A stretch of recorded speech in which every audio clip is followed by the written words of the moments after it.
السلام عليكم ورحمة الله وبركاته. أغلى أخوات في الدنيا، عاملين إيه؟ وحشتوني أوي أوي أوي زي ما عودتكم إني بصور كل يوم غدايا معاكم. النهاردة بقى عملنا الويكا الصعيدي.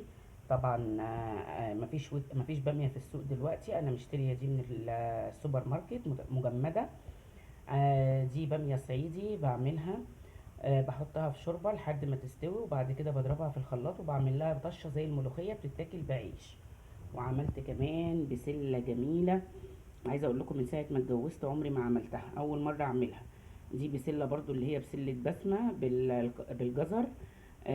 سلقت اللحمه وخدت بقى حتتين سمان كده حلوين رميتهم مع البسله، بصوا بتخلي البسله حاجه كده ايه، فاخر من الاخر. وعملت كمان بطاطس لحمه جبني عشان زي ما فهمتكم ان هو بيحب البطاطس بالصلصه.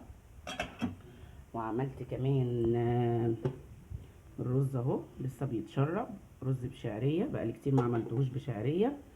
وهنا صور معاكم التفاصيل.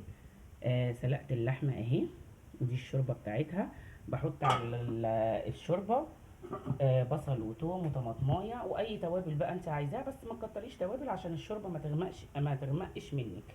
ده كان فيديو بسيط قلت اصوره معاكم واقول لكم تعالوا بقى اتغدوا معانا. عاملين بسله وعاملين بطاطس وعاملين باميه وعاملين لحمه بشوربه وعاملين رز بالشعريه. تعالوا بقى يا حبايبي اتفضلوا معايا.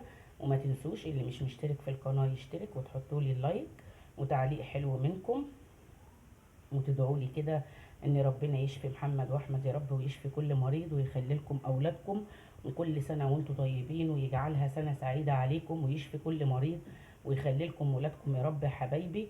بالله عليكم اللي مش مشترك في القناه يشترك وتحطوا لي اللايك، واقول لكم كل سنه وانتم طيبين، والسلام عليكم ورحمه الله وبركاته.